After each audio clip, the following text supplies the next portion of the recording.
Hallelujah. Let Lord Jesus Christ shine forth. Good morning, good afternoon, good evening, wherever you are joining us. Welcome to live stream with DCCI Ministries. And I have Fanda Films with me, as well as Jihad Watch Video is with me. Jay Smith and Robert Spencer. Peace of Christ be with you guys. And with your Thank spirit. How are you doing? Let's go with Jay, since he's on the left-hand side. Are you on the left, Jay? I'm on the right on mine, on the left to you. That's fine. Listen, I'm here in England. I'm at a friend's house. I'm in London, and I've been here for about 2 weeks with my wife. And we've come to see our grandson. So I'm finally a grandfather after being 71 years old. It's nice to be a granddad. Then I'm doing a lot of speaking and doing a lot of recording on some of the material that we're going to talk about tonight. Good. Welcome to London. And how are you, Robert Spencer? I'm not in London. You are not in London. I hope you are not in Florida. No. I pray for those people there, but I am not there. It is actually a beautiful day here. And so thank you for coming on. And it's nice to see both of you. Good. So, Robert, you put a book together. How many books this is? 28 or something? 29? That's the 28th, yes. This is the 28th book. I think your 29th book is on its way. It'll be out in March or so. They hold them for such a long time, but it's all done. And that one is about anti-Semitism. And I was just moments ago working on the 30th, which is about Islam and society and how it is a failed system for prosperity and for the well-being of a society. And that one should be out around this time next year. God willing, we'll see what happens. A lot could happen between now and then. So this is your 28th book. Did you know how many books I have written? I don't know how many. How many, Hatun? Not even 0 yet. Well, you know so much, you could write dozens. And I look forward to reading them. Jay, how many books have you got? Okay. I'm with you, Atun. I've not written any books. Everybody's asking me to write a book, and I keep on saying, I'm gonna let Robert write my books for me, because every time I come up with new material, send it to him, he writes it, and by the time he writes it, it's already out of date. So, well, I'm just gonna keep feeding him and let him write episode after episode after episode and make him nice, filthy rich to pass on to his next generation. That's unfortunately not happening, but in any case, you both are 21st century analysts, and I'm a 20th century analyst, because books are from the past. It's all videos now, but never been able to get videos going myself. I'm much more comfortable writing books and let you make all the videos. So it works out well. Our God is unique. He gifted his people differently, and we are accountable to use those gifts to serve him. Exactly. So 28th book is about Muhammad, and this is his critical biography. And you've got kind of non-traditional view of Muhammad, as well as Jay has non-traditional version of Muhammad. So traditional version of Muhammad that's what Muslim people grow up, and majority of non-Muslims are aware that he's the Prophet of Islam, was born in 570 in Mecca, died 632 in Medina, and he is he kind of put together he received the revelation from Allah 610 to 632, died. Quran is the revelation he received. And then we've got hadiths, simply tells us his customs, as well as we've got his biographies. One of the earliest one is Ibn Hisham. And Muhammad is also someone whom Muslims kill for. And that's like just, they follow the traditional account, they follow the Quran, they follow the hadith, and then they can kill for Muhammad. Today, approximately how many billion? 2 billion Muslims put their faith in Muhammad, and you both kind of disagree with traditional account. Am I right to understand that? That is correct, yes. I think we're two of the only ones that disagree and say so. There are many hundreds of others that do, but they won't say so publicly. It's not healthy to say that publicly. It's true. It's increasingly clear, though. There are many people who it's becoming more well known that there are problems with the history. And as Jay has spoken about, and both of you have spoken about many times, even some Muslim scholars have now admitted that the standard story just doesn't hold up and that there has to be some alternative explanation. Okay, so your book, your latest book contains different accounts about Muhammad, and from that you are kind of asking, can this be the Prophet of Islam whom Muslims put their faith on, and can we trust these accounts, correct? Yes, I show all through the book that there are different versions of the stories with which many people are familiar now. A lot of people think, well, why would I need to read another biography of Muhammad? I already know he was a warlord, he was a killer, he was a pedophile, all these things that are well established now and are mainstream among people who have looked into this. But this book is different in that I show that even those stories and many others are controverted in Islamic tradition itself, that there are different versions of the stories, sometimes that differ quite a bit from one another, and that indicates that we're dealing with myths and legends and not with sober historical records. Okay, so am I right to assume that you don't believe Muhammad as the Prophet of Islam was ever existed? That's right. There may have been someone, or I think actually there were a number of people that they may have done some of the things that are described in the Hadith, and that their stories then were folded into this Muhammad legend. But Muhammad, the Prophet of Islam, as he is depicted in a standard Islamic account with all the familiar elements of the story that we know, that he started out preaching, and then he moved to Medina and became a military and political leader, and he led battles and all those things. That's all fictional. Okay. Yeah. And where do you stand on that, Jay, since you have no books? I don't need to have a book to stand, take a position. You know where I stand. I agree wholeheartedly with Robert Spencer.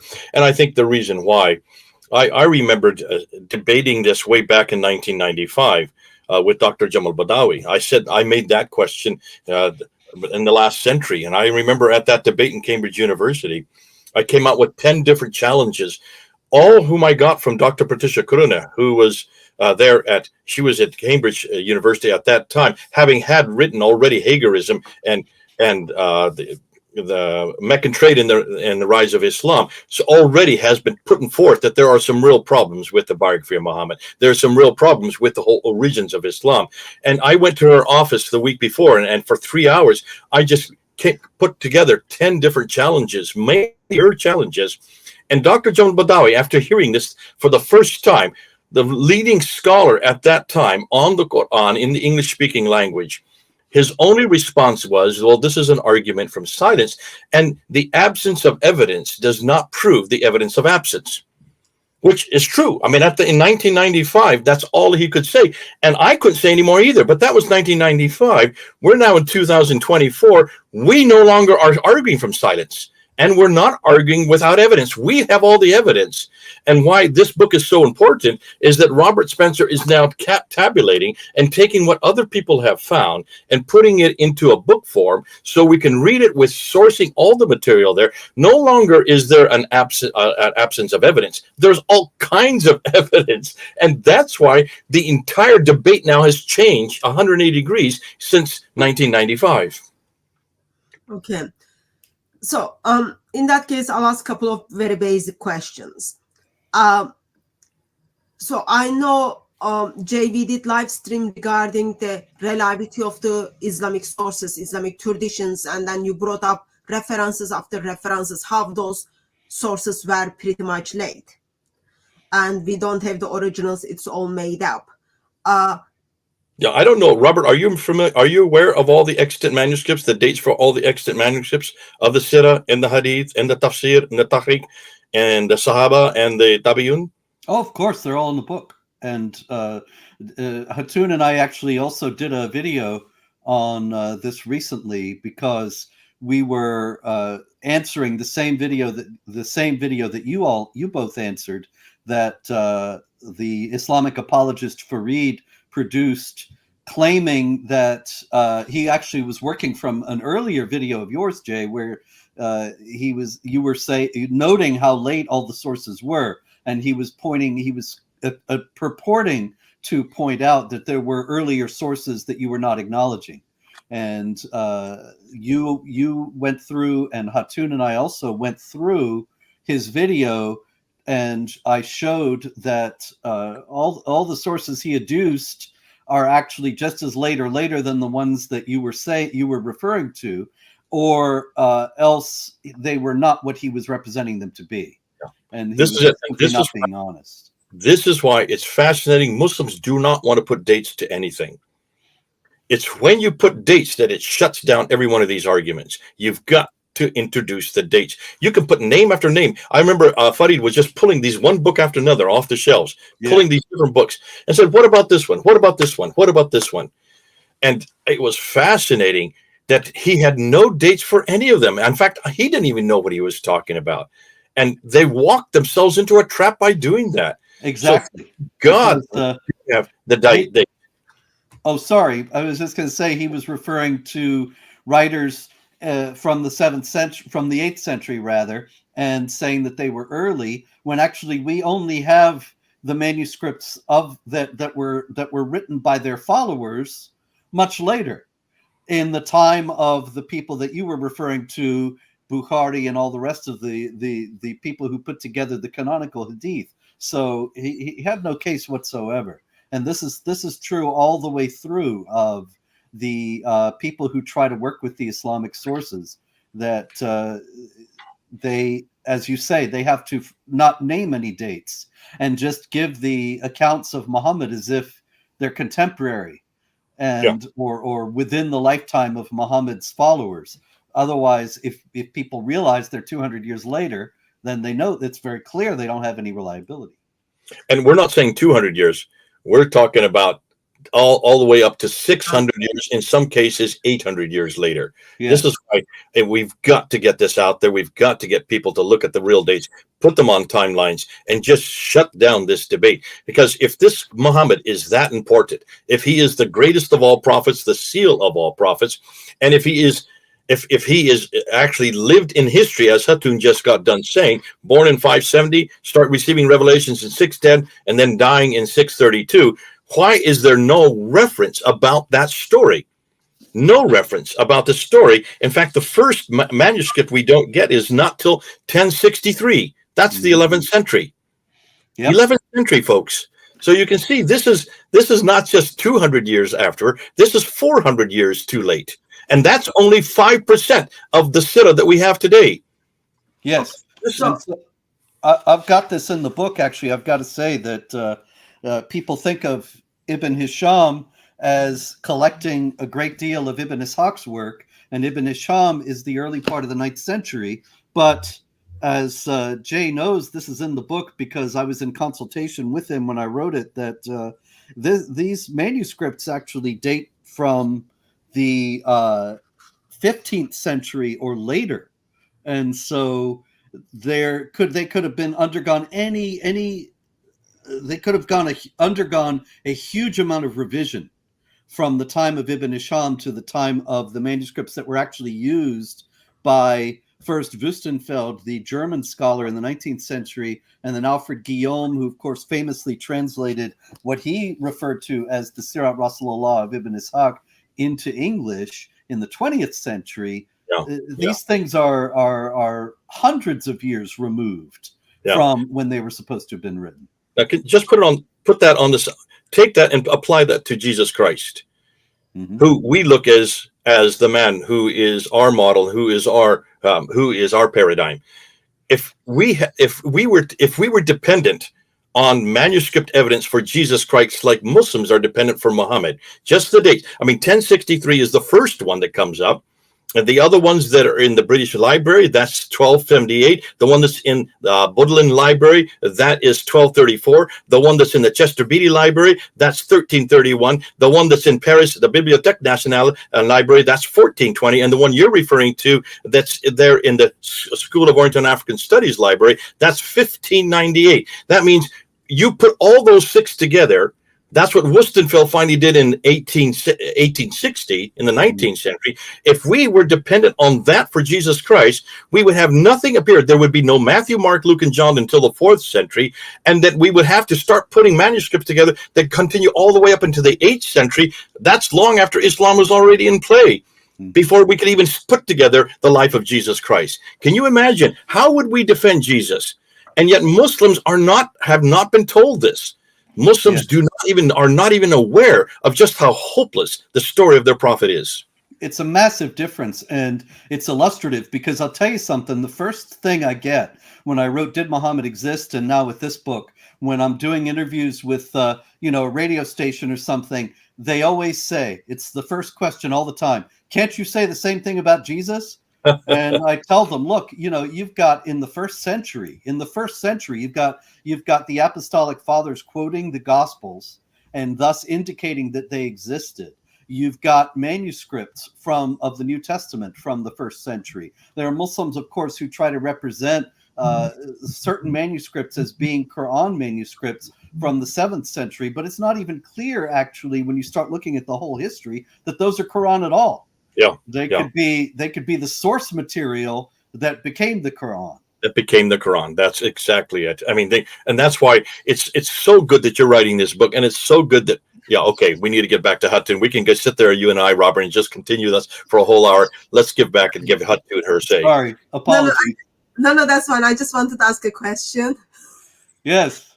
So, I'm looking from the evangelist perspective. As a Christian, we are told we've got to preach the glorious gospel of Lord Jesus Christ. And one of the way we do it is challenging the teachings of Islam and then introducing gospel, breaking down all the barriers and then introducing his glorious gospel. So when I put it in practice, what can I say? I think you will have, both of you have different version or different answer. What can I say when Muslim turns to me and then says, Muhammad was born in 570 in Mecca, and he started receiving his revelation, which is the first one is Surah 96, in 610. So what does traditional account tells us, and then what does historical account tells us? Well, you could say in the first place that it would be very difficult for you to acknowledge Muhammad as a prophet when you can't even be sure there was such a person, and that in the 7th century there's no indication of anybody mentioning such an individual. There are a few scattered references to Muhammad, and not a single one of them corresponds to what we hear about the life of the Prophet of Islam from the 9th century sources. And then the 9th century sources themselves don't agree about that material, because even his name is controverted. As is well known now, I believe, or relatively well known, there are some Islamic traditions that say, well, his original name was Kutam, or his uncle wanted to call him Kutam, and then his mother got a revelation herself that his name should be Muhammad. And see, you have to think about that for a moment. If nowadays there's no trace of that. If you read the standard biographies of Muhammad, Yasser Qadi has a biography of Muhammad out. Omid Safi wrote one recently. Tariq Ramadan has one. And if you read those, nobody says a word. Karen Armstrong, nobody says a word in any of the popular biographies of Muhammad today about Kutam and that he had another name.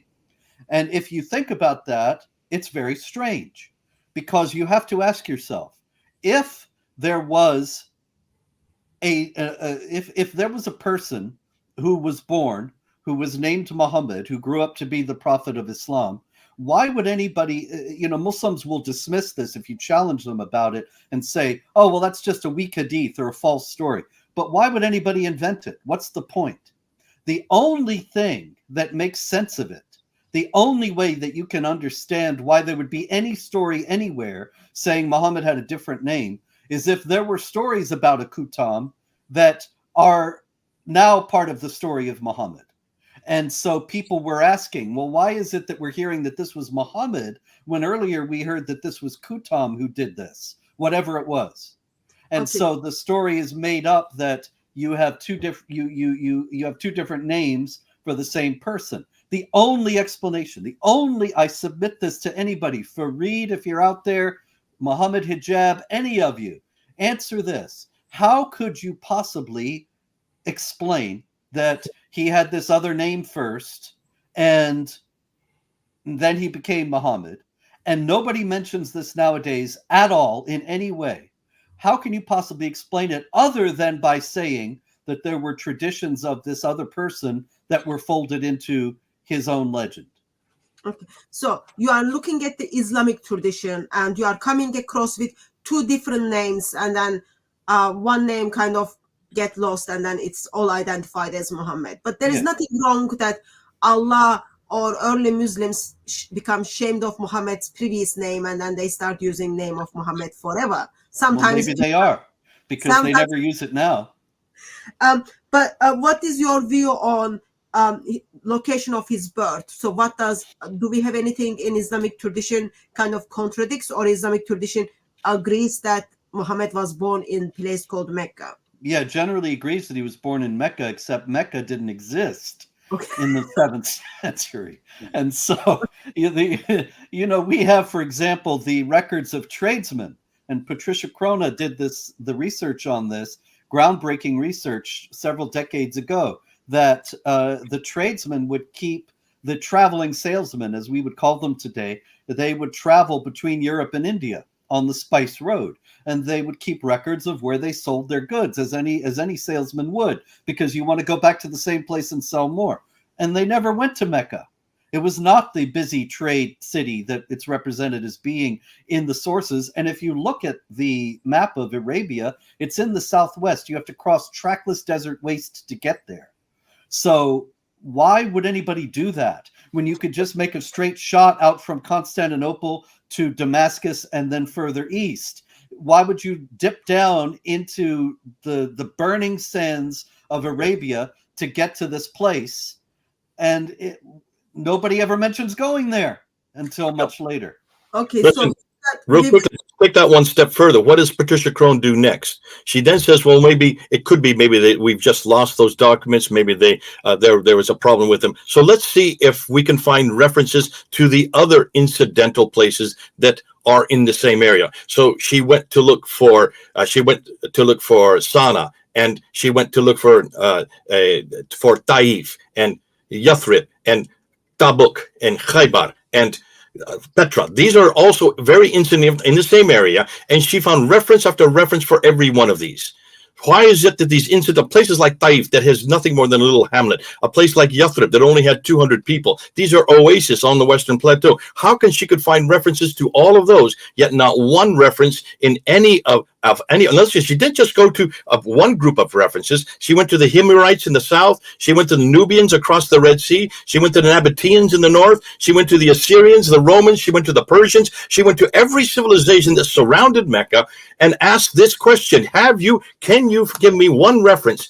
And she went from the 2nd, 3rd, 4th, 5th, 6th century all the way up into the 8th century. Now, remember, this woman reads and writes 15 languages. So she went to the original text in every one of these and could not find one reference in all that time to a place called Mecca. Yet all these other incidental places she found many references to. What does that tell you? Yep. So, okay, because I'm looking from evangelist perspective, okay? Yeah. I'm just trying to make sense of it. So Robert Spencer is telling me early Muslims are introducing two different names for so-called Muhammad, Prophet of Islam. And we don't have the place called Mecca. I think we can conclude that as Allah knows best what happened. Who is this Muhammad? What is all happened? And Jay is saying that Mecca was not there, but other places were okay. So there is a historical problem with the Mecca. Jay, what is your view on man called Muhammad to be born in 517? Absolutely, it didn't exist because the only reason you can say 570 and the only reason you even come up with that reference is from traditions that are not even from the 9th century. We thought they were from the 9th century, stipulate and redacted back 200 years. Though that tradition that says he was born in 570 is from the 11th century, and we're not even sure because no one's done a doctoral thesis to know whether that reference is in the 1053 document. That could be from the 14th or the 15th. So we're talking about anywhere from 400 to 800 years later. So give me some reference from the 7th century that he was born in 570. That's all I'm asking. So when anybody wants to debate me on this, the first question I'll ask them is, don't waste my time with the Sirah or the Hadith or the Tafsir or the Tahri that don't even begin to appear to the 11th century. I want you to prove to me that there was a place called Mecca and there was a man called Muhammad. I'm saying Muhammad, not Muhammad. I think you guys are wrong by putting the word Muhammad there. The man named Muhammad, that far south, that lived anywhere near that place or that had anything to do with the book called the Quran or that started a religion called Islam. Bingo. Do you see why it puts them on the defensive? And from an evangelistic standpoint, Hatun, once you have done that, you're now in charge of the debate. They aren't. And therefore, you can then demand, you're not answering my question yet. You're whiffle-offing around. You're quoting material that's 400 to 800 years old. I'm asked it again. Let me repeat it. Show me somebody named Muhammad or even Muhammad that is that far south who received a book called the Quran in the mid-7th century. There you go. And by doing that, we control the debate evangelistically because the same question was asked of Jesus Christ. We had to prove that Jesus existed in the 1st century. We had to prove that there was a city called Jerusalem. We had to prove that these gospel accounts, look at the hadith of Jesus, the sayings of Jesus from Matthew, Mark, Luke, and John. We had to prove that they were legitimate and that they were authoritative. We had to prove that he died on the cross. If we had to do this, then why are not Muslims should we not demand the same of Islam? Absolutely. And one other thing, if I may add, right from the book here, page 58, a 12th century account, 12th century Muslim account says the prophet is supposed to have been born that very year, that's 570, 50 days or 2 months after the departure of the elephant, or even 10, 15, or even 20 years later. So you have an Islamic account from the 12th century that says Muhammad is supposed to have been born in 570 or 580 or 585 or 590. Now, if Muhammad was born in 570 and everybody knew it, then why would anybody ever start to say? It's the same question I asked before about Qutom. Why would anybody start to say that he might have been born really in 580, 585, or 590? If, on the other hand, there was no agreement about when he was born and differing accounts that had to be reconciled, then you have people saying this kind of variable statement. And so it only underscores that this is all myth and legend. It's not historical fact. Then that brings the question of, are we sure Abraham and Ishmael didn't travel thousands of miles into the desert in order to build a little pile of bricks for no reason whatsoever? So that's Kaaba. Well done, T-Rex. Yes, we are sure he didn't do that. Yes. Okay, so there is a question of his name, the dates, and the birthplace where Muhammad was born. What about his first revelation? Well, there again, the first revelation. From then, if there is kind of problems with all of these things, or what? Well, it's the same situation again. As I show in the book, it's again and again and again with so many different stories. And one of the chief ones is the first revelation. You'll notice in the first place in Bukhari, you open up Bukhari, and the first page, after all the introductory material, the first hadith is the first revelation. And nowhere does it say that it's Gabriel. The angel is not identified by name. And then Ibn Sa'd, writing here again, as all these people are, writing much later, he says, writing in the 9th century, and then we have the manuscripts from later, he says that it was Seraphel, the angel, and that after 3 years, he was replaced by Gabriel. If Muhammad had an encounter with the angel Gabriel in the cave on Mount Hira in 610 and had gone back into Mecca and preached that and explained it and described what happened to Khadija, to everybody else, why would anybody have come up with the idea that it was a different angel with a different name? Here again, it's the challenge to all the Islamic apologists. The only possible explanation for that is that there were accounts of somebody, maybe Kutam, encountering an angel, Seraphel, and that later those accounts were incorporated into the Muhammad legend. And so the two names had to be reconciled. Ibn Sa'd records traditions where Muhammad is first visited by Seraphel for 3 years, and then he's replaced by Gabriel. Completely, once again, dropped out of the standard Islamic story. And if you read all the Islamic apologists' lives of Muhammad, they never will mention Seraphel, but he's in the Islamic traditions. And so there's no explanation. Then the question comes, Muslims would tell me that Angel Gabriel passed on the revelation to Muhammad, and then Muhammad passed what he received to his companions, and then they put the Quran together. So who put the Quran together in that account? Or if it wasn't the Angel Gabriel, how did Quran came to be? Well, let me give you another little Islamic tradition that doesn't make any sense according to the standard story. And this is a hadith in which an old man is quoted, not named, and he says, we never read the Quran in the mosques until the time of Hajjaj ibn Yusuf. Hajjaj ibn Yusuf being the governor of Iraq around the time of Abdul Malik at the end of the 7th century. So that's 60 years after Muhammad is supposed to have died, 60 plus, 60 to 70. Why is it if they had the Quran, if the Quran was complete by 632, and then Uthman collects it all together in 653, and it's distributed to all the Muslims, why is it that 40 years later they're still not reading it in the mosques? It doesn't make any sense whatsoever. And why would anybody make up a story like that? Because the apologists will just dismiss it as an inauthentic story. Why would anybody make that up unless there were significant numbers of the mosques where the Quran was not being read? Here again, the only explanation is the Quran didn't exist, which also is abetted by the fact that the story of the origins of the Quran is duplicated in Islamic tradition. You first have it that Zayd ibn Thabit collected the Quran together during the reign of Abu Bakr. And you have many of the elements of the same story coming up later when it happens under Uthman. And he for some reason, he picks exactly the same guy to collect it together, Zayd ibn Thabit, but he never remembers that he did this job already. And even Zayd has forgotten that he did it because he doesn't go to Uthman and say, hey, actually 20 years ago, Abu Bakr asked me to do this. And so I happen to have the Quran right here.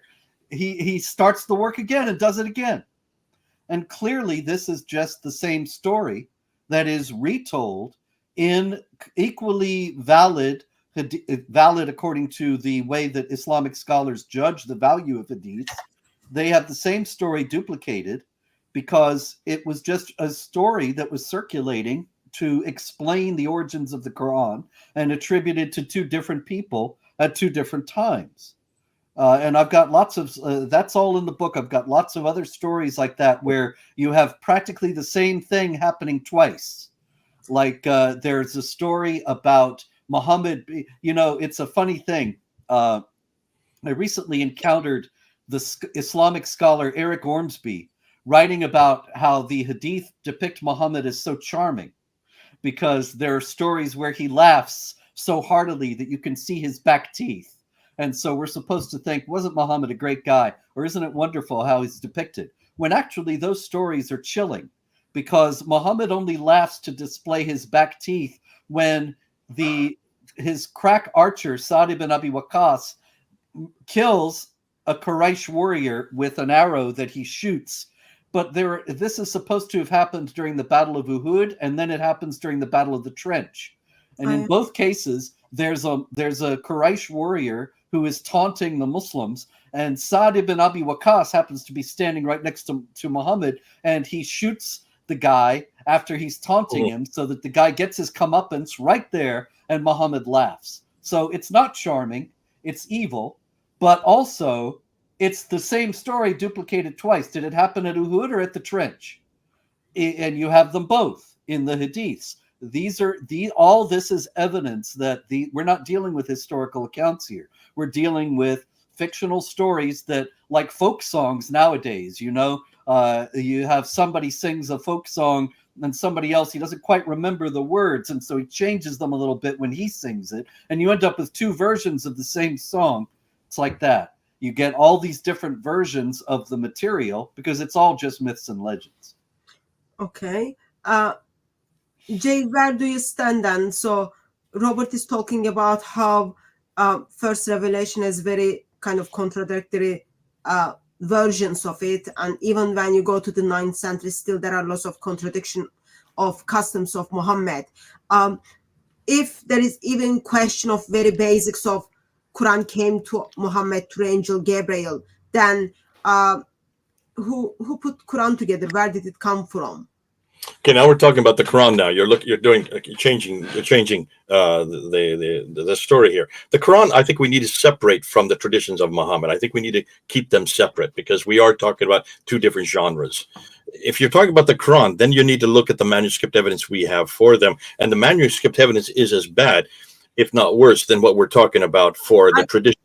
Yeah, I guess I'm thinking in a sense of, if angel Gabriel didn't bring the Quran to Muhammad, where did it come from? Well, obviously it had to come from other sources, and we know exactly where the other sources is. If it really had come from angel Gabriel, there would not be all these contradictions in the Quran. If it really did come from the angel Gabriel, there would not be stories that don't begin and don't end. Notice, none of the stories begin or end. They're all ulta pulta all over the place. There is only one complete story in the entire Quran. Why would the angel Gabriel make such a mistake? And what kind of book that's in heaven would be that hopeless a book? It is an absolute disaster when it comes to literature. There's nothing as poorly written as the Quran itself in any language. I don't care what it is. However, what's interesting is, if you have to put together a book hurriedly, and you don't have any place to go to but to other sources, and you have to borrow right, left, and center, and you have to go to Hebraic texts from the Jews, and you have to go to Syro-Aramaic texts and Aramaic texts from the Christians, and you have to go to Zoroastrian texts from the Zoroastrian, Ethiopic texts, even Chinese texts. If you're going to borrow from all that exists there, of which the Quran is full of, the Quran is full of these borrowings. So when you say who put it together, I would say it was put together over a long period of time because they had to borrow that which already existed. You have to, and the question you should ask is, why did they need a Quran? Why did they need a book? Look and see who they were. These were Ishmaelites. All of these were Ishmaelites. The Nabatean kingdom was the Ishmaelite. The Umayyad dynasty were Ishmaelites. And look and see what John of Damascus is. This is why I love John of Damascus. He was right there as an eyewitness as to what was going on. He was there in Abd al-Malik's court from 685 to 705. His father was there in Muawiyah's court. So they were both, he and his father were Byzantine Monophysite Christians watching what was going on amongst the Ishmaelites. When it comes to Abd al-Malik, you then see a change that's happening. You see an attack against Byzantine Trinitarian Christianity. You see a real attack coming with. That's why you see it on the Dome of the Rock. Robert talks about that in his book. He talks about the Dome of the Rock. Look at those inscriptions. They're all attacking Jesus' divinity. They're attacking the Trinity. They're attacking his sonship. And then they say, La ilaha illa Muhammad. They don't say Muhammad. Why are we saying Muhammad? There's no vowels there. Look at this is consonantal text. It's just 4 letters. Mim ha mim dal. This mim ha mim dal is nothing more than the servant. He is nothing more than the witness of Allah. He is nothing more than the one who brings. He is the one who is the servant of God. Isn't that interesting that the whole Shahada is presaged on a reference to somebody that has nothing to do with a person called Muhammad? That word, that name comes much, much later. Once you start getting the vowels and once you start introducing vowels, you can get to that. Now, here's the interesting, fascinating thing. if there is a need for these Ishmaelites to have their own text and their own prophet, because remember, they trace their lineage back to Abraham, just like the Jews and the Christians trace their lineage back to Abraham. They all go back to Abraham, though through two different sons, one through Ishmael, the other through Isaac. You notice what Robert's been doing all the way through. Have you noticed in his book, he keeps on saying these aren't called Muslims. They call themselves Hagarians from Hagar. They call themselves Ishmaelites from Ishmael. They call themselves Muhajiruns, people of the Hijr, people of the of Hagar again. And they call them Magrez. Magrez, now he puts it the immigrants, people who are moving from one place to another. They never refer to themselves as Muslims. Isn't that interesting? But most of the terms they give to themselves show where their lineage is. They are in the line of Ishmael. They now have the greatest swath of land. They now control from Turkey in the north all the way to Yemen in the south. Now, by the time that Abd al-Malik comes to power, it's from Spain in the west all the way to India in the east. Their only other competition, their only other threat are Byzantine Christianity.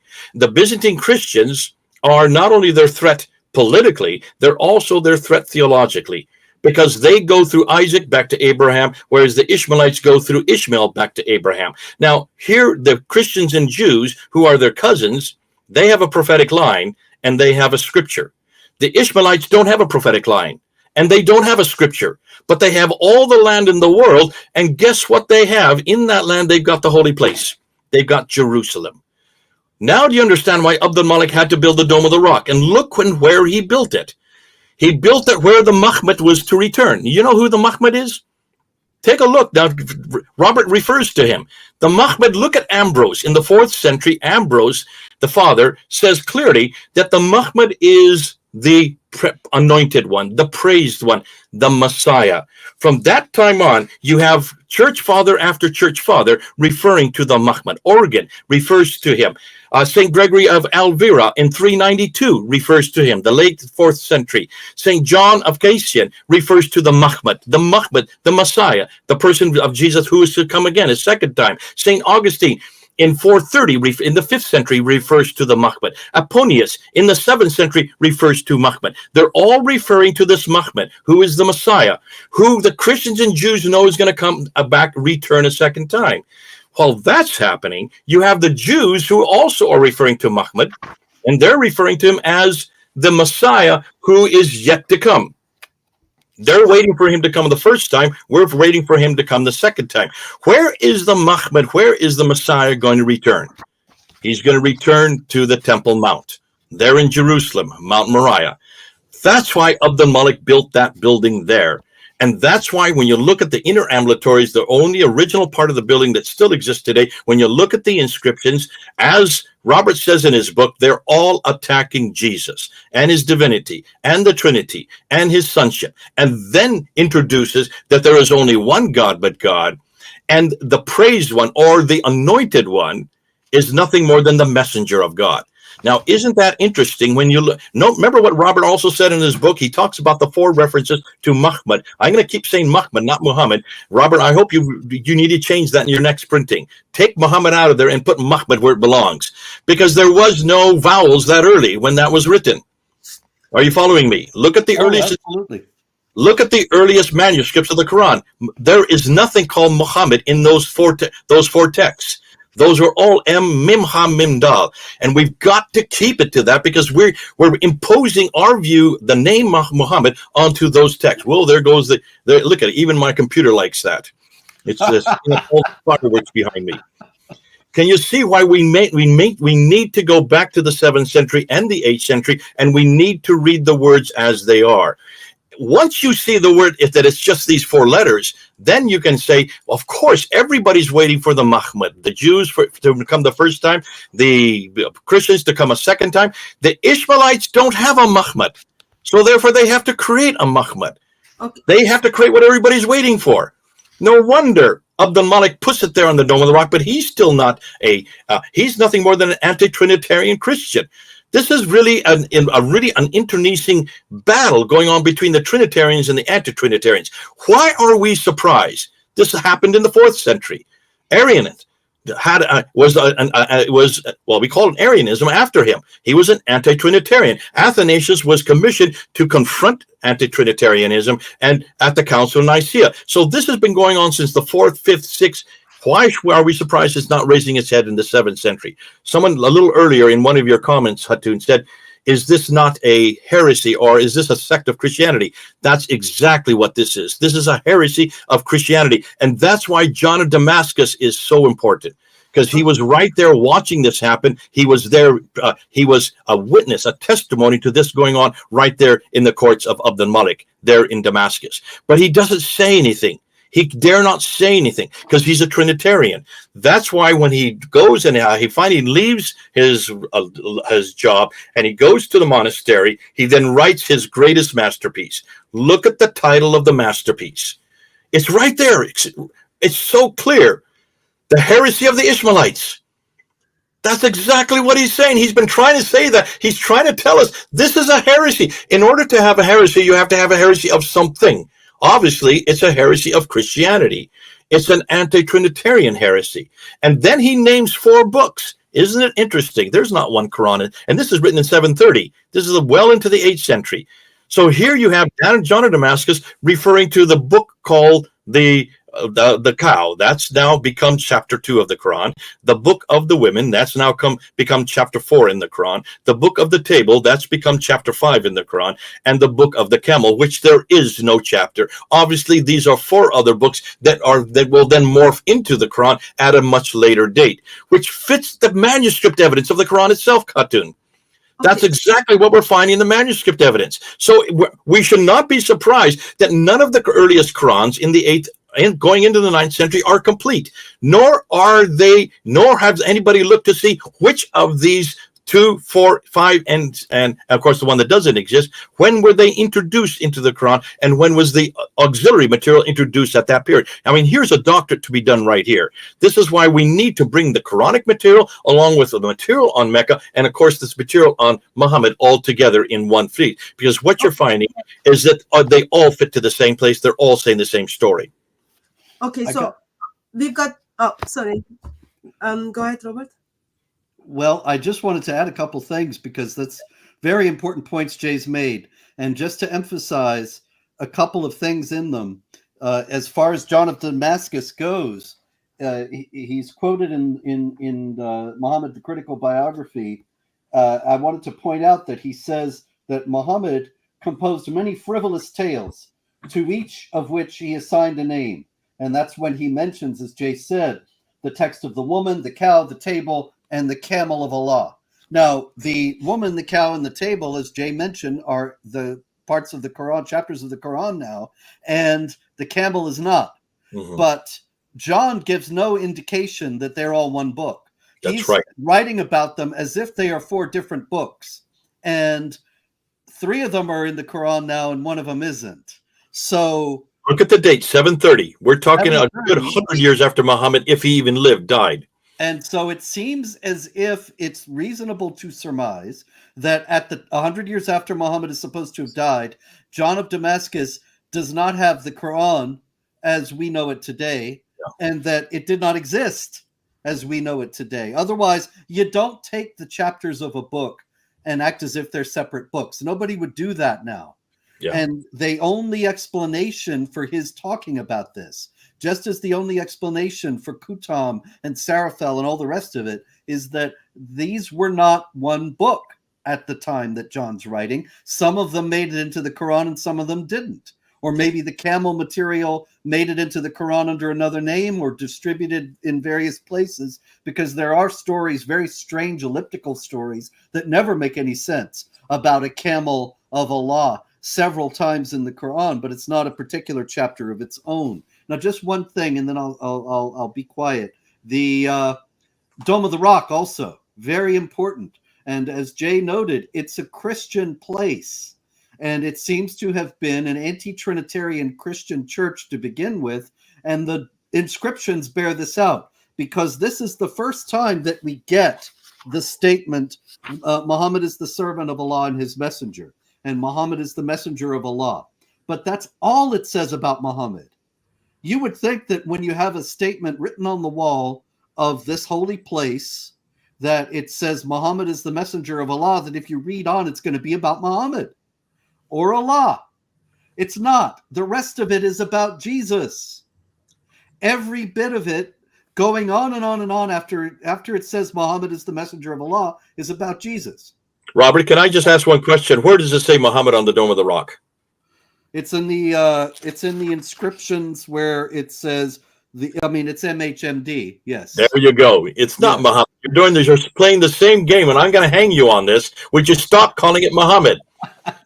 Well, you're imposing a 21st century reading onto a 7th century text when it's not even there. That's an entirely reasonable point, but also we have to make sure that what we're saying is understandable at the same time. You're assuming that is Muhammad. People hearing you will say, you're talking, see, Muhammad's there, when he was not there. Actually, my point is just the opposite. My point is that it wouldn't make any sense to have a long inscription where you mention one person and then without any explanation and without any sign of transition, you go on in the rest of the lengthy statement to talk about somebody else. Yeah, there you go. So it's very clear that the MHMD or Muhammad as the messenger of Allah, as mentioned in the Dome of the Rock inscription, is not referring to the Prophet of Islam. Most likely referring to Jesus, since the rest of the statement is about Jesus. And you say that on page 24 of your book. And I right. Thank you for doing that. You really pinpoint that chapter 47. There are only 4 references to Muhammad, not Muhammad, to Muhammad in the Quran. And what you say very clearly in chapter 47 to look and see what he says. This Muhammad is a messenger. Now, who else is the messenger in the Quran? Chapter 5, verse 75. It is Jesus that's the messenger. So it must be the same person. So that chapter 47, verse 2, chapter 48, verse 29, as you so well say, are both about Jesus. I would also apply to that. Chapter 3, verse 144 and chapter 33, verse 40 are also about Jesus. They're all 4 about Jesus Christ. Okay. So the thing is that the messenger is mentioned multiple times in the Quran, but not named. And people assume, and as a matter of fact, English translations of the Quran abet this misimpression because they put in parentheses Muhammad, or sometimes they don't even put parentheses. So people think Muhammad is mentioned multiple times in the Quran, and he isn't. They're talking about the messenger. Look at what it says in chapter 5, verse 75. The Messiah, Isa, son of Miriam, was no more than a messenger. So who is the one that is the messenger in the Quran? There you go. It's Jesus. Okay, so John of Damascus is talking about, so that I understand, John of Damascus is talking about 4 different books, and then 3 of them are entered into the Quran as chapter. I think I know why 4th book or 4th chapter John of Damascus is mentioning is not there, because there was a table. They put all the books on this table, and then table is being shaken, and the book of camel just fallen, and then cow, woman, and table end up in the Quran, and then sadly, book of camel didn't end up. Isn't that famous? That's what they say about the Bible. About the Bible accounts in Nicaea, they put all 200 books and they shook them, and the one that was left over were the 27 books that we have today. That was Ahmad Didat, I think, that made that popular. That's crazy. I am not surprised to say Dome of the Rock is focus of Jesus or focus of Christian faith. In a sense, Islam is very polemical religion. So only good news Islam has is other religions are false is the reasons. Islam doesn't have good news for itself, and they are quite good at being polemical. So therefore they put polemical statement, or it's been translated as. Take that one step further. Look who rails the Dome of the Rock. It's Abdul Malik, right? His biggest threat are Byzantine Christianity, but Byzantine Trinitarian Christianity, they are not only a political threat, but they're also a theological threat. So by building it right there on Mount Moriah, where the Messiah, where the Mahmad is going to return to, both Jews and Christians believe he's going to return to Mount Moriah. He builds it right there looking down over the Church of the Sepulchre. So that's where the pilgrims come from, for the Christian pilgrims. This is not only a Christian polemic, it's an anti-Trinitarian Christian polemic against the Trinity. It's also a political polemic. So you can see both coming and going. He's doing two things simultaneously, which is very clever. That's why, oh, there go the balloons. That's why this is not down in Mecca, nor is it up in Damascus. It's right where it needs to be. And no one's picking up on that. And we've got to emphasize that point. He had to build that there. He had to put those inscriptions there because this is an attack against Jesus. It's attack. That's why it's not Islam yet. This is still not Islam. This is nothing more than a sectarian dispute between Trinitarians and anti-Trinitarians, which still exists today. Who do you think the Jehovah's Witnesses are? Bingo. First of all, I think your video is kind of giving up these balloons and then celebration things because your I love when I get excited. I'm sorry about that. No, it's absolutely fine. It's just not because of you, because your camera is Islamophobe, Jay. That's the main reason for that. I've got an Islamophobic computer. Look at that. Yeah. But Okay. notice that Hajjaj that I mentioned earlier, and the old man saying we never read the Quran until the time of Hajjaj, he was a contemporary of Abdul Malik. He was an associate of Abdul Malik. He was Abdul Malik's lieutenant in the Iraq region. And this is when we start to see the beginnings of Islam as we know it today.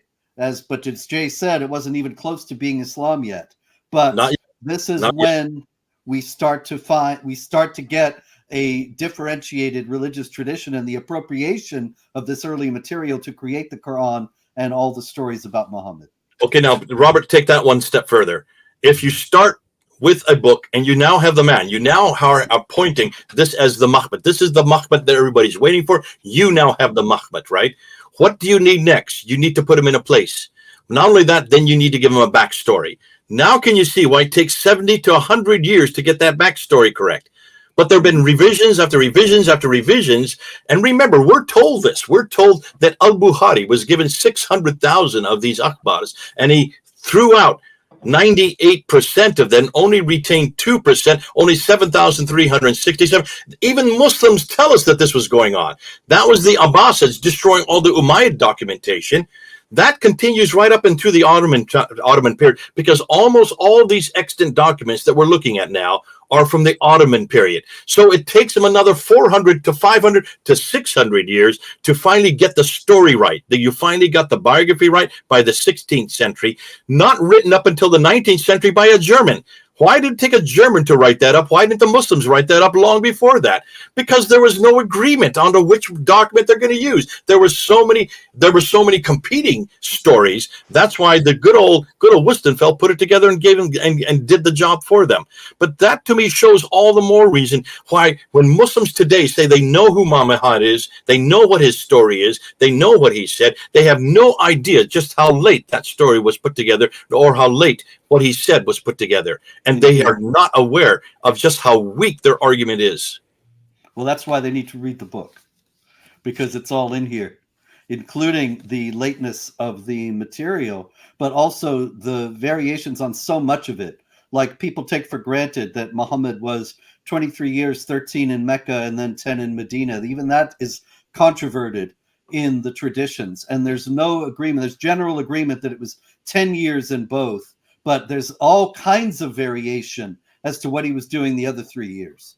And some say he was in Mecca, some say he was in Medina, some say that he was somewhere else altogether, or that he was silent for 3 years and then started to preach. And these things are just more confirmation of what you're saying. Well, they stole that part from Paul when Paul was like taking time to kind of... Exactly. So...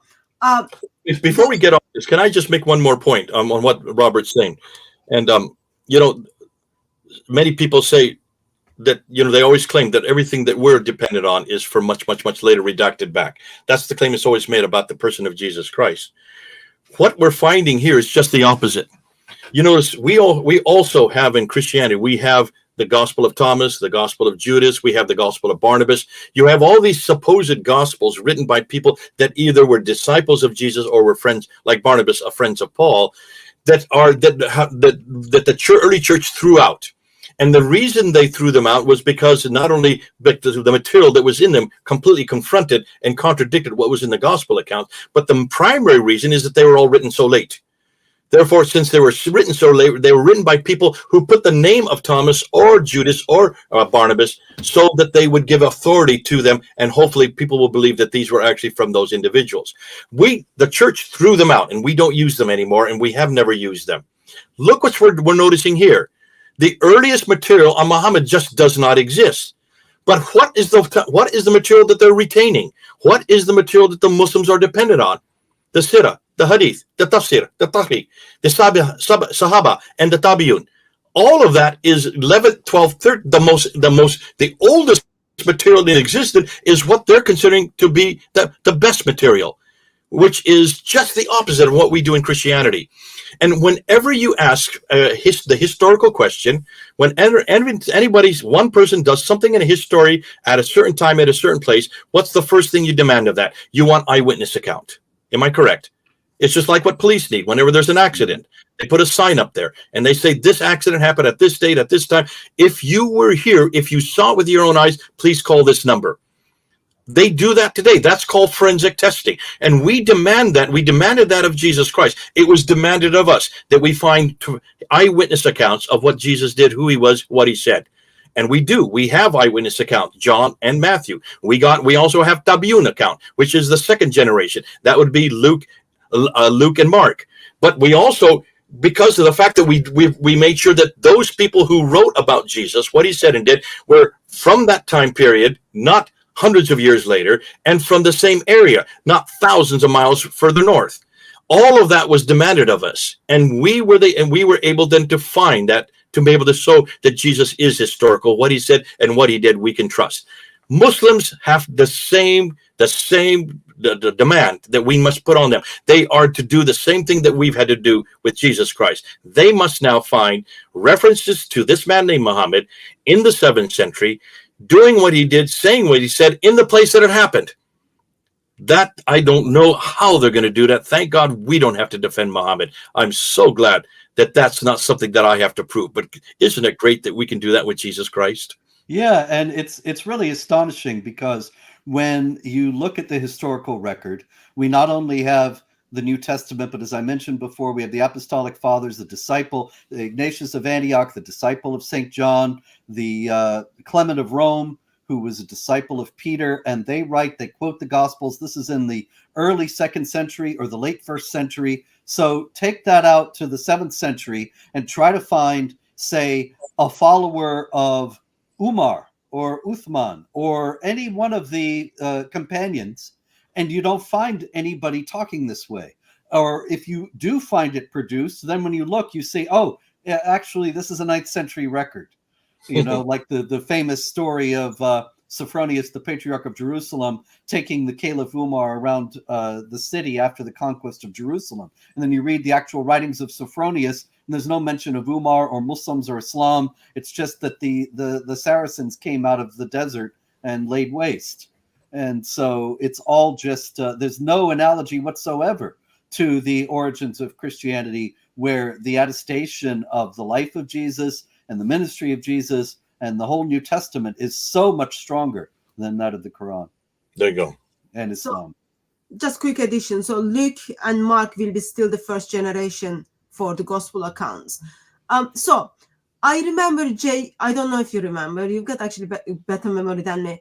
Remember at Speaker's Corner, we would use the same hadiths, let's say same Sahih Bukhari hadiths with the different version of the same story.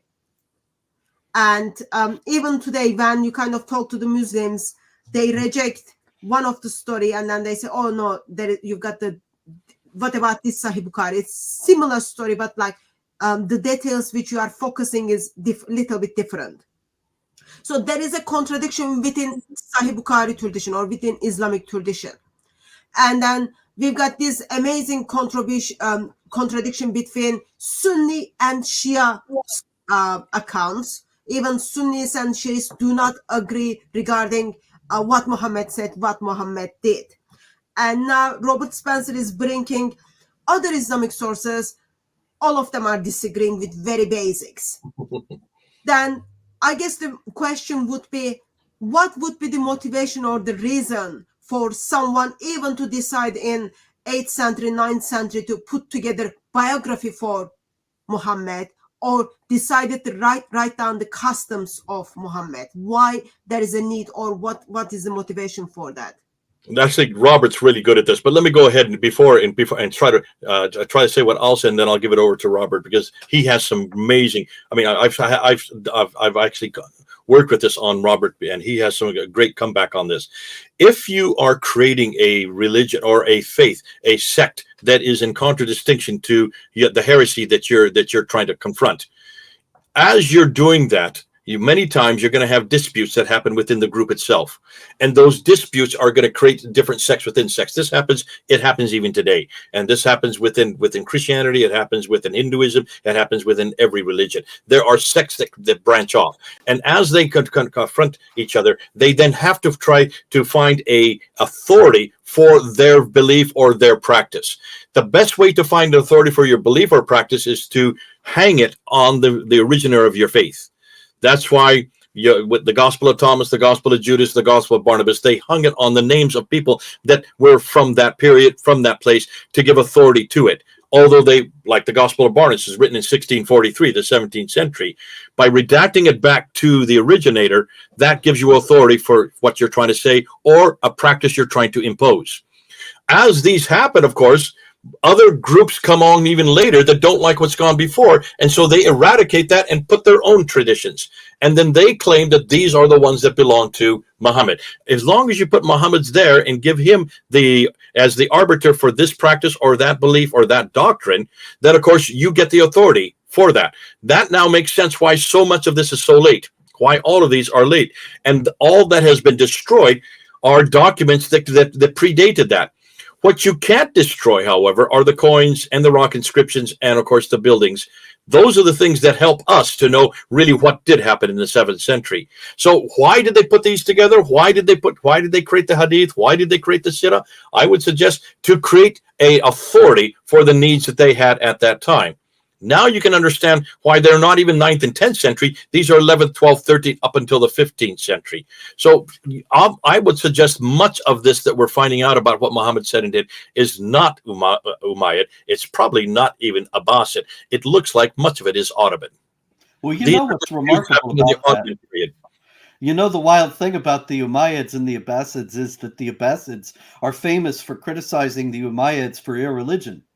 That supposedly the Umayyads, which is Muawiyah, Muawiyah was the caliph starting in 661, and it was his son who defeated the son of Ali at Karbala in 680. And so you've got this guy who's at the foundation of Islam. Aisha asked him during the caliphate of Ali to fight against Ali because she hated him because he had said, when she was accused of adultery and Muhammad was all upset, Ali says, "What are you so upset about? You can just get another woman." And she heard him. This is all Islamic tradition. But in any case, the point is that Muawiyah and his family, that's a foundational family of Islam. And yet when the Abbasids supplant the Umayyads in the middle of the 8th century, they say the Umayyads were not religious enough. We are more religious. And here again, this doesn't make any sense that these people who knew Muhammad, that they knew the Sahaba, they knew the basic, the foundational people at the basis of this religion, at least according to the traditional view, that they would be irreligious. Why would they be irreligious? They were right there at the beginning of this thing. They should be the most energized about it. But they're accused of irreligion. The only actual explanation is that they were not irreligious at all. It's just that the religion did not exist yet. Mm-hmm. And that had to be explained, that as the Umayyads' lack of mention of Islam in their inscriptions and on their coins and in all the rest of it. It had to be explained away. And so And the they Abbasids had crosses on all their coins. exactly. It's So the wrong religion. It's the religion that they didn't want, the one that they're confronting, and because they are a sect of that religion. So there had to be fabricated the idea that the Umayyads, for whatever reason, didn't really care about Islam. And that's why the Abbasids supplanted them. But really, it's just that Islam had not yet been formulated. And so the irreligion of the Umayyads is just the fact of the absence of the religion. But I think in a larger sense, the best sense that can be made of this whole thing is that we're in an age, we're talking about an age when there were not governments, when there were not parliaments and constitutions and governments on an organized fashion of that kind. Every government was an autocracy centered around a monarch. And every government in the area that we're talking about had a religion. The Roman Empire, or what's known as the Byzantines, they were Christians and Orthodox Christians. And the Persians, the other power of the day, were Zoroastrians. And so the Arabs amassed this massive empire, and then they have to find a way to unify it and to solidify it and ensure that it will be strong against its enemies. So they create this religion, and not only do they make the religion, but they make it martial, aggressive, expansionist, and supremacist, because that's the kind of people they were. These are warriors who had amassed this massive empire. They want to solidify it. The only way they know to do that is by force, by violence, by military means. So they sanctify those things in the religion. So am I right to just understand, if I heard correctly, you are saying early Muslims who identify themselves as Muslims were fighting with others who were identifying themselves as Muslims? Oh, yeah. Well, that's very clear. But that's just a second. It's clear from the fact that there are 593,000 fabricated hadith that Bukhari rejected, which is something that even Muslims admit, that these were created by one faction of the Muslims in order to support their own point of view. And then another group would create a different story that might be completely contradictory to support their own point of view. And it's all just confusing people. You don't mean Muslim at this early, do you? Well, when you're talking about Bukhari, yeah. Earlier, no. No. Okay. So you're saying that the Bukhari would say these are Muslims against Muslims, but what's actually happening historically, no, they are disputes, but they're not Muslim against Muslim. Yeah. More likely, these are sectarian disputes. Yeah, absolutely. As the religion is being formulated, you have different factions who are supporting different perspectives on what this is all going to be about, or who come out of different traditions, Aryan Christianity, or any number of other things. And all this has to be consolidated. And so it was actually put all together, but the contradictions were not ironed out. And then the whole Isnad business was created in order to provide a justification for rejecting some of this material. But there's great many contradictions in the material that's considered canonical anyway. Just for the clarification, when you say Isnad, what do you mean? The chain of transmitters, the thing that's supposed to establish whether the hadith is authentic or not. The names when it says, I took this from this, I took this from this. That Aisha told this to somebody else who told it to somebody else, and 5 other names. And if all those people named are reliable, then it's considered authentic. And if they're not, then it's not. But of course, the Isnad chains can be forged just as much as the stories can. And so you put an authentic Isnad chain, whatever that may mean in your particular area or particular time, and you circulate it in order to give the story authenticity. But the earliest hadiths did not have the chain of transmitters at all. And later on, you have the same story with different transmitters, indicating that the chains of transmissions were themselves fabricated and altered in different places at different times based on who was valued, who was considered to be a revered, respected figure, and who was not. Okay. This question that's come up by T-Rex is very good. And T-Rex, thanks for bringing these to the fore. Luxembourg, and you need to also put Gunther Lulling's name in there, Yeah. because Gunther Lulling is the one that really started this and paid the price for daring to say that maybe much of the original hymns, those beautiful poetry, are Christian hymns.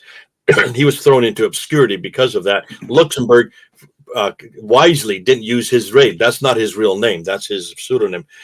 But went much further than Gunther Lulling to find that almost all the subtexts of these hidden passages of the Quran are hymns and lectionaries and homilies, all to Jesus Christ. One of the most remarkable things about that is the mysterious letters. And Hatun and I were talking about this recently. That, the mysterious Luxembourg posits, and I think he's got a very good case, that, and this is in my book, The Critical Quran, that the mysterious letters, they don't make any sense in any Islamic context, as even Muslims themselves admit. Only Allah knows the meaning of these letters. But they make sense if you think of them, think of the Quran as a Christian lectionary with disparate readings, which is why it jumps from one topic to another, because it's readings for different times of the year. It's not a coherent narrative. And so you are given directions as to where to go next, what to read next. If you've ever been in a liturgical church, I'm an Orthodox Christian myself, and if you've ever sung, you know that you might be singing one hymn from one book and then switch to another book, and you have to know where you're going and what you're doing on a given day. And so it's the same thing that Luxembourg is saying you have in the Quran, and the mysterious letters, the Alif, Lam, Mim, and so on, that are at the beginning of so many chapters, they are directions for the liturgist to know where to go next in the lectionary, and that's why they don't make any sense on the face of it in the Quran. Okay. They stole from us Everything. According to Islam, their hands should be cut off, but we will let that go. What Too are many your hands. yeah? What are your thoughts on this? Maybe John of Damascus around 730 AD hears 4 books. So that's, we talked about Camel's chapter of Camel or book of Camel is not in the Quran. Al-Hajjaj put together in a full book in Kufa, 710,000 miles away. So John of Damascus misses the full book by a handful of years as it begins to circulate. That's entirely possible. There's no reason why that wouldn't be so, but it's just all total speculation. But I think that there is a very important point here that has more to do with the Hadith than the Quran, that you could have Hadiths being accepted and circulating and considered authentic, and 1,000 miles away, other ones that are completely contradictory being circulating and being considered authentic, and so on.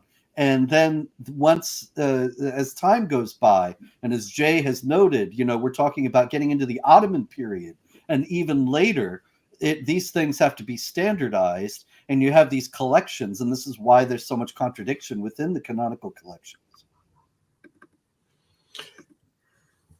Any comments on this, Jay? Yeah, I'm just looking up real quickly, and maybe you can help me with his name. Who is the 9th century Ishaq, the Christian in the courts of Mamun? Not Ibn Ishaq. His name is Ishaq, but he is a Christian in the courts of Mamun, and there's this famous quote that has been around for centuries, and no one really understood it, where he's remonstrating, and he's saying, now we're talking about the 9th century now, that you Muslims who are still putting together, chopping and piecing together your holy book. And most people just dismiss this as the guy was either ranting or he just didn't understand what was happening. We now look today and say, hold on, here's another eyewitness, just like John of Damascus was an eyewitness.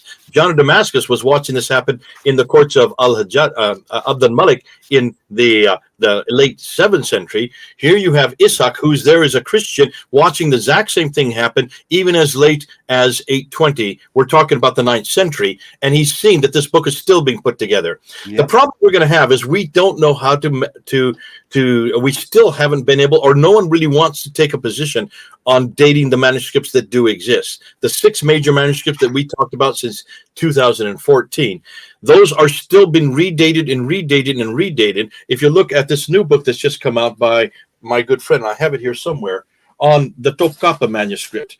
If you look at the Topkapi manuscript, and I don't see it in front of me at the moment, he is now saying that the Topkapi manuscript is not mid-8th century. It may be 9th or 10th century. So we're as we do more research, as they get more, if they look at the paleography and the codicology of these Quranic manuscripts, we're going to start pushing these manuscripts even further and further back, which suggests, therefore, that we might be coming on to the same time period that we're talking about the traditions for the Quran itself. I think that I actually discuss in the book that the Quran might not have been in its final form at the time that the canonical Hadith were collected. I can't find it now where it is, but I've got a tradition where it says that Gabriel himself gave the order of the surahs in the Quran, but it doesn't correspond to the order that we have today. And so why would the Muslims contradict what Gabriel himself told them about the ordering of the Quran? Unless, of course, this was a rival tradition that lost out and so on. But still, this is 9th century or later that there seems to be controversy still over the ordering of the surahs in the Quran, indicating that even the Quran itself was not finalized by that time.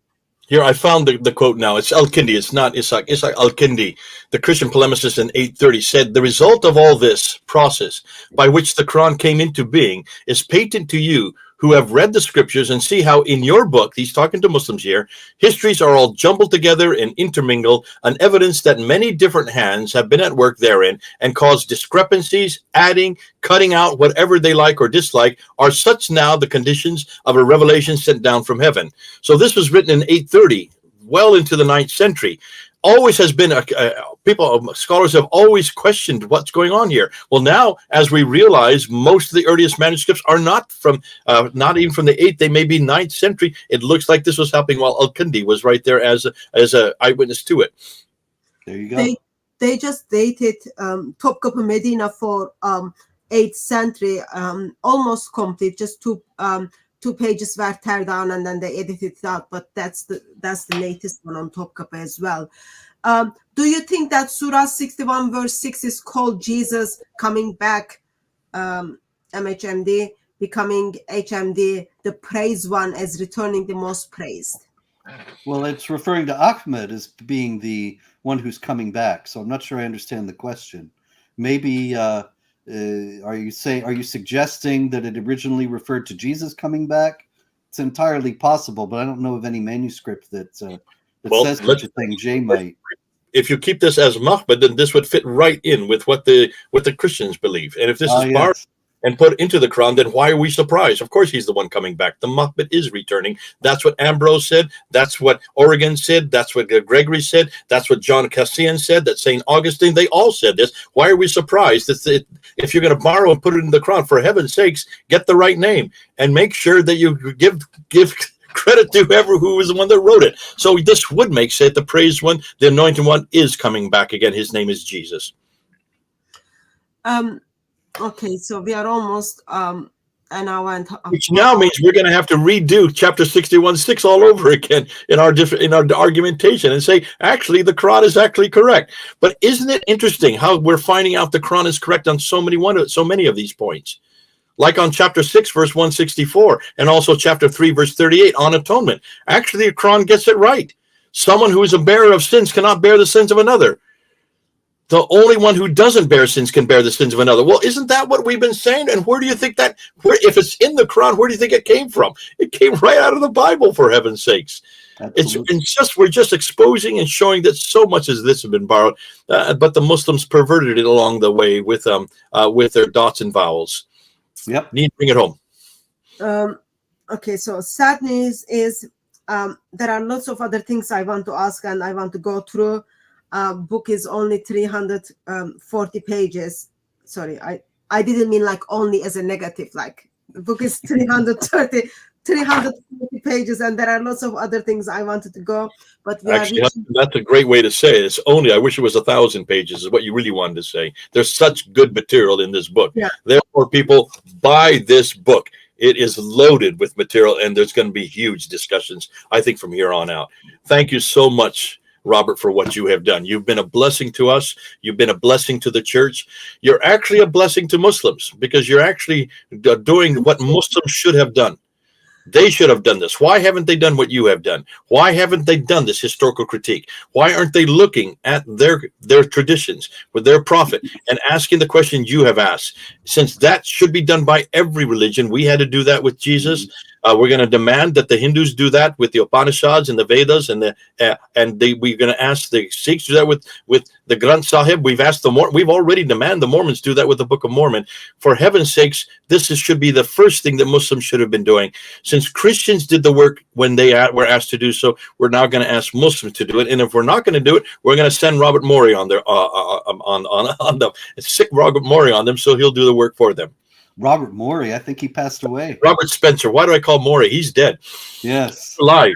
In any case, I'm deeply honored. Thank you by your words, and thank God above all. But the thing is, I think it's astonishing to me that this is not being done for the most part in academic circles. Obviously, there are some very courageous academics who are at work in this, but for the most part, it's being done outside the institutions, and the institutions are bought to a tremendous degree by Saudi Arabia and Qatar, and they are not doing these investigations.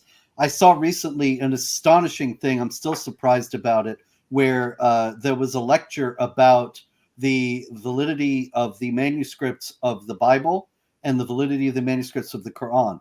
And to speak about the Bible, they had Bart Ehrman, the famous skeptical scholar, who said, I don't know if he even believes that Jesus existed, and so on. And for the Quran, they had an Islamic apologist who is just doing dawah. And this is in an academic setting, but this is what passes for academic work. So people who are outside the academy, we have to do the work for them. Yeah. And thank you for doing that. Number 28, we're waiting for another 28 to come. So just maybe two. Okay, so I've got a couple of questions before I let you go. One of the statistics shows that one of the main reasons that Muslims become Christian is once their faith is being questioned, once their faith is being challenged, mainly on the character of Muhammad, then they chooses to walk away, and then as a Christian we step in and then preach the glorious gospel of Lord Jesus Christ, and then they make the informed decisions.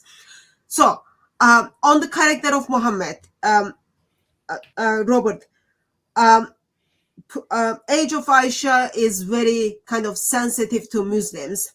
Muhammad's marriage to Zainab is very sensitive to Muslims, and place of woman is very sensitive to Muslims, as well as latest one is the satanic verses, kind of causing some stress within Muslim community.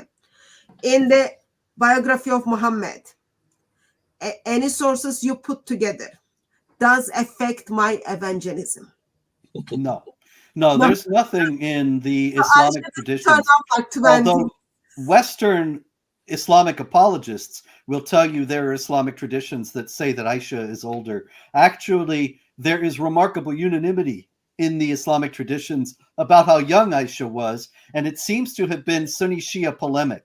And I discussed this in the book. They're not really interested in pedophilia. They don't really care that he's married to a 6-year-old. What they care about is that Ali ibn Abi Talib is so young and is one of Muhammad's first followers. And so the Sunnis created an even younger person, Aisha, to be his follower, to show up the Shia from saying, we had the youngest follower of Muhammad, who was the first, the purest person who saw early on in his life how wonderful Muhammad was. And so it's all about Sunni Shia polemic. Okay. But nobody's denying that she was actually 6 when the marriage was agreed to and 9 when he raped her. This is all taken for granted. Okay, it's the same thing with Zayd and Zainab. Seems to have been designed a story that was fabricated in order to emphasize that Muhammad had no children, neither natural nor adopted, no sons, that is, because the sons would have been prophets after him. and they would have shared in his prophetic spirit because they were his sons, just as Jesus is Moses' nephew in the Quran. And so in the same way, they have to cut off that Muhammad had any natural or adopted sons to show that he's the last prophet. And so that's just an apologetic story designed to show that, to preserve once again the Arab Empire by precluding the possibility that there could be a prophet after Muhammad. Okay, so that. Can I just say something on this? Just a second. So therefore, I can say, get the book. Still, Muslims will be on the back foot. Yes, very much so. Yeah, more than ever. We were told by Muslim scholars, Islamic scholars, that when Muslims are on the back foot, when they are challenged, and surveys show that mainly on the character of Muhammad, they walk out of Islam. Jay, you kind of dig into Muhammad, and sadly, after destroying the Quran, you kind of destroy the Muhammad, or whoever you call him to be now. What are the because it's just all confusing. I don't know which one I need to use to Muslims. So what are the kind of main things we need to focus from your arguments or dig into from your arguments, so that we keep Muslims on their back foot, keep Muslims challenged, and keep them accountable? Okay, I'm going to answer this two ways, and I'm going to follow up from what Robert Spencer said, and also really then tie in this book with my answer. These whole questions of whether Muhammad was a pedophile, or whether Muhammad was violent, or was misogynistic, or whether or not he all these questions are Western questions. These play much stronger here in the West, in places like London and in the United States. I travel all over the world, and when I travel around the world and I talk to Muslims in places like India or Pakistan, I don't go to Pakistan, but in other places in Africa, Muslims don't see a problem with this. They love this Muhammad. Yes, of course, I wish I could be like Muhammad. What a paradigm. Yes, he destroyed his enemy. I want to be like that. Yes, he led men. What did Jesus do? Jesus was a wimp. He didn't do anything. He never got married, never had children, knew nothing about families. And so this does not play well outside of Europe. So be careful. I think this is much more, this polemic that Hatut's talking about, she's gone off right now. I think she didn't want to hear me say this. This polemic is much more of a European, United States, Western polemic. When you get outside of Europe, when you get outside the United States, what you're doing, Robert, is much more devastating. I'm heading down to Africa right now. They want me there, and I'm going to 5 different seminaries because they want this material. They don't want this stuff against Muhammad because they see that as hate speech, and they get killed for that. That's where they don't want this, what we call the bad breath material on Muhammad. They want something that's neutral, that will not kill them, but at the same time destroy Muhammad.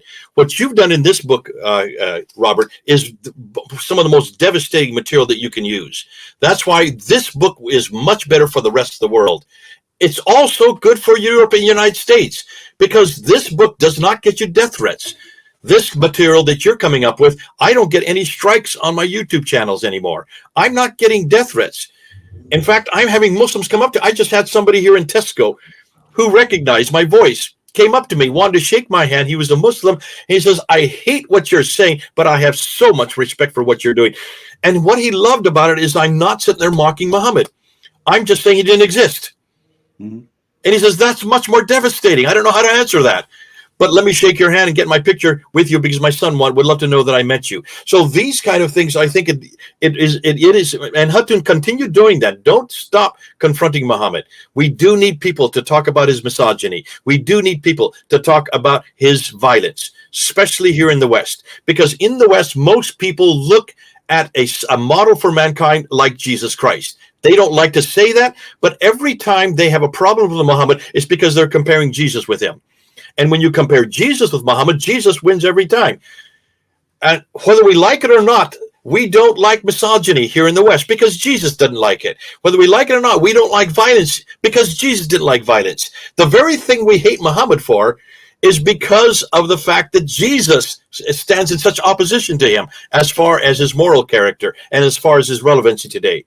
But the deeper question, the one that you're answering in this book, is much more devastating because this is saying, hold on a minute, why waste time on it talking to his misogyny when he didn't even exist?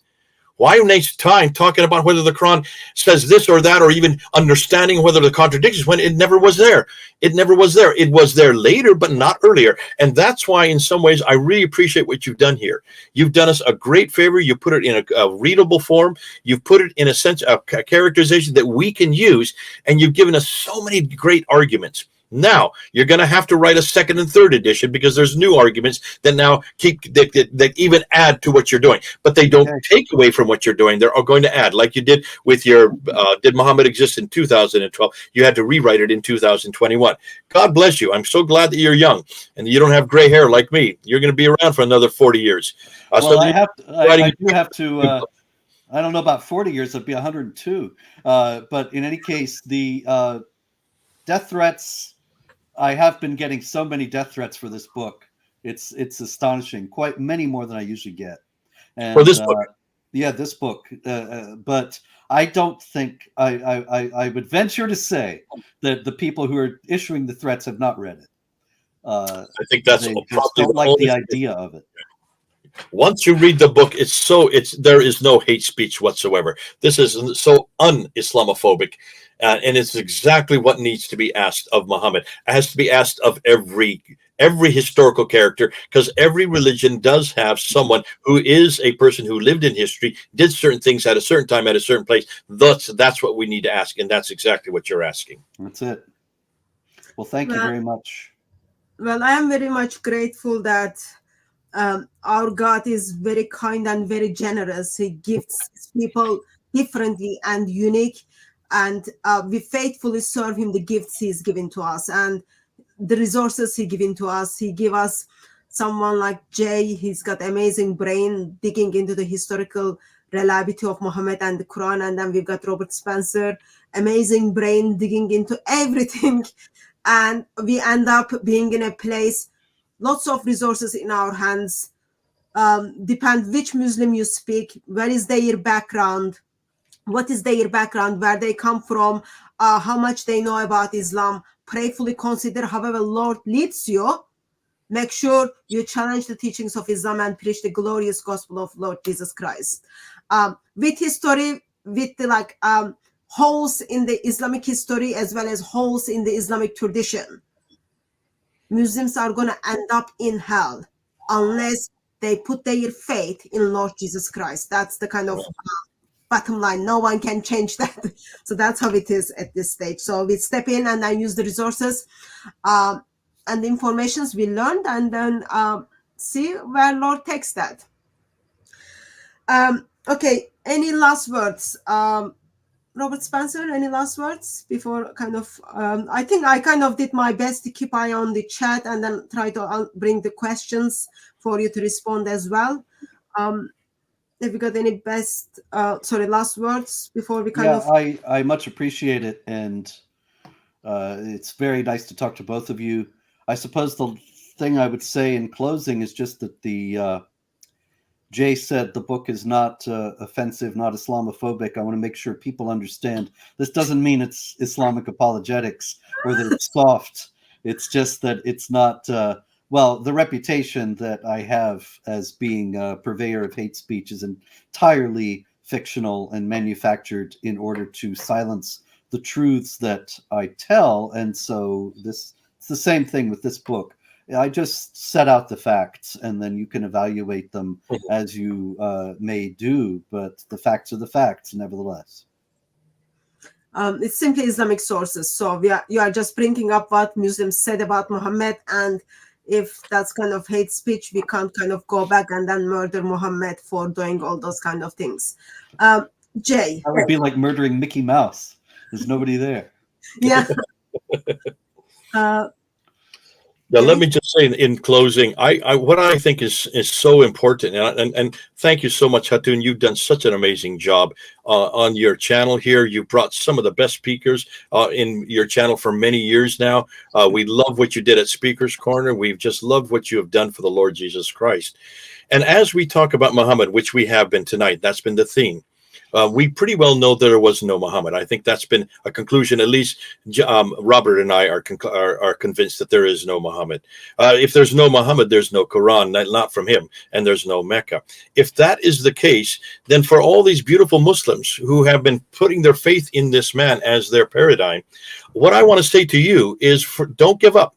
Don't give up.